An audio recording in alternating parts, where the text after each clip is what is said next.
everybody for tuning in. This is our first episode of this episode of this whole genre we're going to do, the entertainment side of the NYMD podcast, Hurt and Brian Sherrod. And we're doing this one specifically, if you can't tell by the green, no, it's not Yoda or Grogu. It is for She-Hulk, episode 1, which came out on Thursday, the 18th. And we're just going to get right into it here. So it's not going to be as much music and everything's going to really just be about the show, our thoughts, feelings on the show, maybe what we want to see, how it's going to go going forward. First things first, She-Hulk is out on Disney+. It is actually one of the first series that we have that's going to be beyond 6 episodes. So that means we're going to have more gravity, maybe more storytelling, a little further story arc out in this than we would in series past. So first things first, man, welcome. Of course, we're here. What do you think? What was your first thoughts on Disney Plus's She-Hulk Attorney at Law? All right, man. So I'm going to back up. Okay. All right. There's been a lot of Disney Plus shows that come out this year. About 500. Yeah. And this is one I was not looking forward to. I wasn't looking forward to this show. But you was looking forward to Moon Knight, right? Yes, I was looking forward to. It's weird because you don't even know anything about Moon Knight. Exactly. That's why I was looking forward to it. Moon Knight. Because the concept seemed cool. With Moonlight, remember, I wasn't looking forward to it. Then I found out the concept, and I was like, I gotta see this. Gotta see this. All right.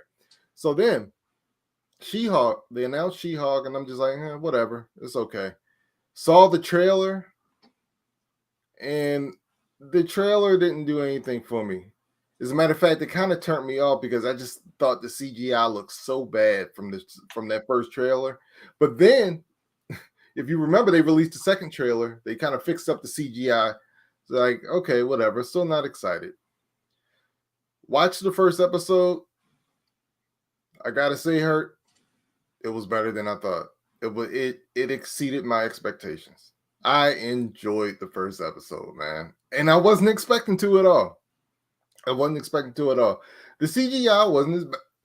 Excuse me. Wasn't as bad as I thought it was going to be. The storyline was cool. It's very comedic. And I like that. I like that in my Marvel shows, in my Marvel movies. I know a lot of people don't, but I like the comedy. I like the humorous aspects of the show. So I was glad to see that this is very comedic, very humorous. But it was engaging. It was very engaging. I was drawn in from the beginning, and one of the things I liked the most about it was just the dynamics between Bruce and She-Hulk. What's her name? Jennifer Walters? Is that her name? Yes. Okay. So those were my first reactions. What about you? What did you think? Well, it's funny because me being a comic book reader, I do know, who She-Hulk is, who she was, and how they did it. I knew from how the concept of the comic book was that first one with the CGI was terrible was on purpose, because that's just how that comic. So this comic, they put everybody out there. Everybody remembers Deadpool. Deadpool talks to the camera, right? Even during live action, he looks at the camera and says, "I can't believe I'm about to do it." He like breaks the fourth wall and all that stuff. She-Hulk was the first one to actually do that. Okay. So they had comic book covers where she's sitting on the front of her own page of the comic book saying like, well, go ahead and read it. It's going to be fun this week, And okay. Like she's literally crawling off the page, sitting on the page, like, you're going to turn to the next page or not? You know what I mean? Like, so she's the first one to break that. So that's the kind of comedic stuff that they have going on. Okay. So I just knew that first trailer looked so bad. I'm like, people are just going to hate this. But I know there's no way that they're going to bring this out with some horrible looking CGI, which, again, watching the episode I didn't think it was going to be bad in the first place. I just kind of knew they were making fun of people, but it was pretty good. The fight scenes, everything seemed, as crazy as it is, 2 CGI characters on film. You usually see some things that are like, okay, that doesn't look real. I know that's a blue screen. Maybe some things like that. I'm not a person that looks real hard into those things. because I already know these things aren't real. Okay. You know what I mean? So it's not going to really bother me. What's the story behind it? How does it feel? And everything, they had to get to the origin, like she said at the beginning, we got into the origin story. Hey, I just want you to know where it started from. And this is where we started at. You know, the car crash, the whole, you know, the blood, everything. Can I stop you real quick? Because I want to ask you about that, because, you know, I'm coming in blind. I don't know anything about She-Hulk. I was glad we got an origin story in the first episode. But the origin, yeah, I don't want no Captain Marvels up in there. But no, you know, the car crash, her blood mixing in Bruce's blood mixing in with her blood. I thought that was interesting, man. That was so. I thought that was. I was like, wow. So this is how it happened. This is how. The way that they explained it was perfect, because you see, Bruce had that inhibitor which stopped him from changing. This is before he became the thinking Hulk. Like he could integrate both Bruce and the Hulk together, where we got the funny Hulk signing autographs, right? But this was before then. So he had the little inhibitor thing that changed him slower than what would normally happen. So that's why, like when he wanted to change to the Hulk, he just jumped out the window or jumped out of a plane because he knew the Hulk's going to save him, right? So in this case, in the car crash, he didn't fully transform yet to the Hulk because he had that inhibitor thing on. So it normally just would have happened like that. Hulk wouldn't even have had any issues, and he would have been the Hulk. But because it slowed, he actually did bleed. And she was already cut, and that's how it happened. So I'm glad they totally went through, because like we never seen the Hulk bleed. So it's like, how is he gonna bleed? But they explained everything. Everything was explained as we went along. So I really did enjoy it. It was funny. I was kind of, I don't want to say misled, but I was that's not the right word. But when I watched the trailer, I had a total different idea of how she was going to become She-Hulk. I thought, for whatever reason, when I watched the trailer, I thought that the Hulk was going to inject something into her accidentally, or that he actually caused her to become what he did indirectly. Yeah. This was more of like she wandered into a lab and got hit by some gamma rays or something. Yeah, or it was more of an intentional thing. Like they were in the lab and like based on the trailer. I don't know why I thought that, but no, I really like this. I like the difference though that she can actually control it. You know what I'm saying? And I love the fact that they played off that. Like, yeah. Because I love the fact that he had a binder about this size. Full of all the stuff he's been through in like I guess 15 years or so he's been Hulk. Yeah. And like, okay, we need to go step one. And she's like, yeah, no, I'm good. Like, what do you mean? Yeah. And it's like, you can control it. Like, I could just turn whenever I feel like it. Like, it's just like, what? Like, am I jealousy I'm feeling? Like, so there's not two people fighting inside, There's no one trying to take the wheel. Like, you're still Jed in there? Yeah. So that was the whole drinking scene was hilarious. Yes. I wish I had that power. That would be fun. It was good. The fighting, her wanting to be a regular person, and him saying you were a hero now, and I'm glad they looked at it in a way where it's like, I worked my whole life to be something, and you're sitting here telling me I can't be this because of this. Is not fair, because again, she's like she said, she got student loans, she got things she got to pay. I'm glad they put that in there, because not everybody wakes up and is like, okay, I got superpowers, let me go defend the world. And things like that don't always happen. I mean, in comic book world, they shouldn't. I mean, obviously, whatever, But I'm glad they showed it like that, and I really did enjoy the whole episode. Yeah, I thought it was really good, man. I thought the post-credit scene was hilarious. Oh my god, dude! The whole arc of that Captain America loses virginity, hilarious. I love him talking about Tony too. Like, Tony came down to help at the bar, but he mainly drank beers. Yeah. Like, it made it sound like he was just chilling with his coworkers. Yeah.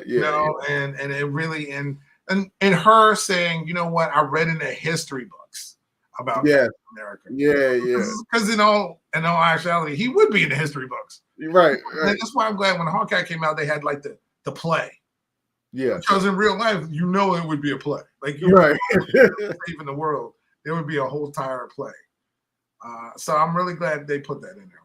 Best part about Hawkeye, by the way. You know, I love. Oh, you too. That of course, that play was awesome. First of all, the play was banging. Like that was like, besides like seeing Lion King, that would have been second. It's been like that, like Lion King, you know, the Avengers. I could do this all day. To like Cats or yeah, I just like how they actually filmed. They created a whole song in performance. Whole song that I can't get out of my head. I can do it. So I mean, just that whole thing. Dude, oh, I love that. But no, man, I was pleasantly surprised by this. I really was. I think it was a good origin story episode. And you know what? I'm gonna tell you the one part that got me, is when Bruce is telling her, you know, you're able to control it. And she was like, let me tell you something. I've had to deal with cat calls. I've had to deal with people at my job that are less qualified than me trying to tell me how to do my job. Yeah, I know how to control my anger. I was like, wow, man. Like, she's right. Yeah. Yeah, just like I control my rage every day. Yeah. Or people won't look at me like, oh, she's angry, or oh, she's in being a female. And I do like the fact that this is more of a word I'm looking for, like feminist type show, I guess, because we did have that one goofball in there who was kind of like the male chauvinist on the thing. But I thoroughly enjoyed it. I even enjoyed it when whoever that person came in, broke in the court. She's like, "Go do your thing now!" Like now in front of everybody. Like, yeah. Oh, take your shoes off. Yeah, I was dying, but she said, like, you gotta take your shoes off. I was dying, man. See, so it was, it's like little things like that, man. Yeah. Really, but it's a whole different dynamic, and she's a whole different Hulk than, you know. Again, my favorite Hulk is Red Hulk. Maybe we'll see him eventually, but that's a different story. No, okay. Because my favorite color is red, but still. Okay. But by the time this episode was done, I was like, man, I wish I could watch episode 2 right now. And that's what a good show will make you want to do. Which is good, because you know how you're Mr. Benji wants to always consume everything. Yeah. But I feel like with all these shows, I'm so much better that they're weekly. Because I was having a conversation with Dan, and we were talking about Daredevil, and I love Daredevil. Yeah. You know, Daredevil on Netflix. I binged Daredevil on Netflix till like 2 in the morning, 3 in the morning. Okay. And then go to work the next day.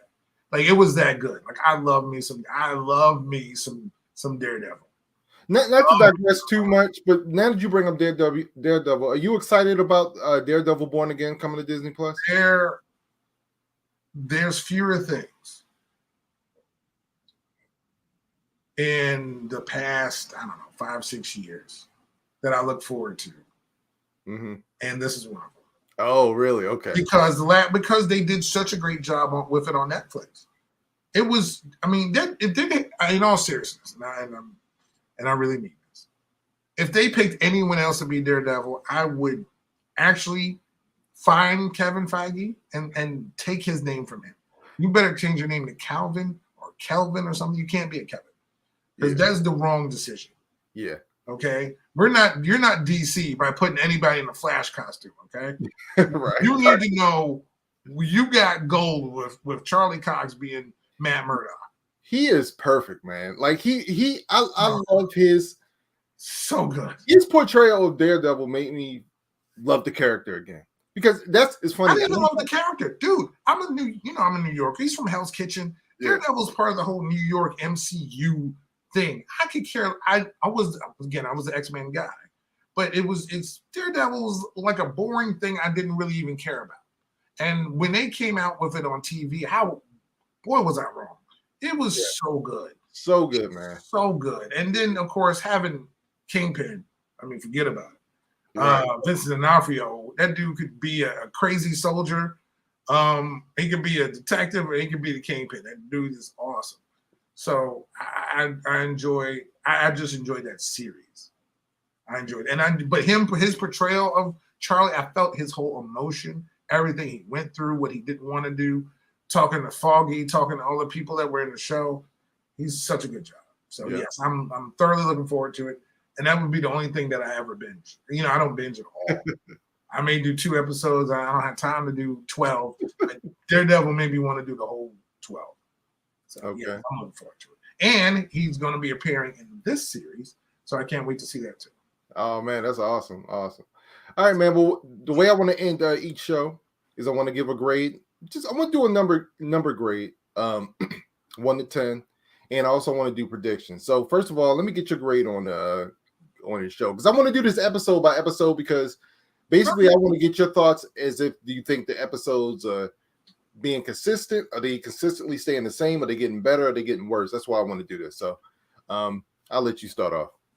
Definitely a 7 out of 10. I don't want to start off too high, but it was really good. I'm actually going to rewatch it sometime this weekend because I do want to see it again. Okay. And like I said, I was just really good at the layout. It was entertaining and it was fun. So I really do like it. What do you have it at? Okay, I'm right near you, and I actually have it higher. I actually thought this was a good start. Like I said, because it exceeded my expectations, I'm actually going to give it an 8 out of 10. Oh, okay. 8 out of 10. I was pleasantly surprised, man. As far as predictions, I don't really have any quite yet, just because I'm still trying to get the feel of the show and see where it's going. So I don't really have any major predictions. I'm curious to know more about the spaceship that kind of flew in front of the car. This car spaceship. That could mean a whole bunch. See, I have no idea. Okay. Wow. Okay. So I'm not even going to spoil it for you because this could be Easter egg a year away, 2 years away. Oh, really? But it's a huge Easter egg. But if you do remember, it did part of that where that spaceship is from was in Thor Ragnarok. Okay. So, but there's also a whole Hulk thing behind that even more as well. So. Okay. All right. Well, let me know. What do you have any predictions or anything? The show's gonna get better. It's gonna have Abomination in there. Having Abomination in there is gonna be cool. Again, hopefully down the line, Red Hulk pops up. I'm hoping. Okay. But there's so many. And this crazy thing is, I love seeing She-Hulk, but I love the interaction. I love the fact that Mark Ruffalo loves playing Bruce Banner. Yeah. And you can kind of feel it through the character. I don't think he's tired of it. I feel like he's really committed to it. And that makes it even better that he's committed to being this character. Man, that's an excellent point, man, because I feel the same thing when I'm watching him, as I'm watching him, I'm like, he really enjoys this. And I couldn't agree more. And he cares about the character. He really does. So I have a feeling that a lot of things can push him forward as well. Because I feel like they haven't really done a standalone MCU one. I mean, if you want to include the Incredible one with Ed Norton. Yeah, with Ed Norton, which was good. So it was good. It's better than the one where he was fighting poodles. But this is where we are. But I have a good feeling about it. So we'll see. All right, man. Well, can't wait for episode 2. Can't wait to recap and discuss and react to episode 2 next week, man. Oh yeah, and then this one comes out on Thursday, which I'm fine with the change in the day. So because we need something a little bit different. Different. So, but yeah, thank you everybody for tuning in here to She-Hulk episode 1 reaction show. There's more shows coming out this year. We're gonna have a show for all the things we're gonna follow. We're not gonna follow everything, but just for certain things. But thank you for everybody for following us, StreamYard, YouTube. Of course, we're on Facebook, IG, Twitter, as well as Google Podcasts, iHeartRadio, Spotify, everywhere you find podcasts, you will find us, the NYDME Podcast. Everyone enjoy your weekend, and we'll see you next week. Peace out, y'all.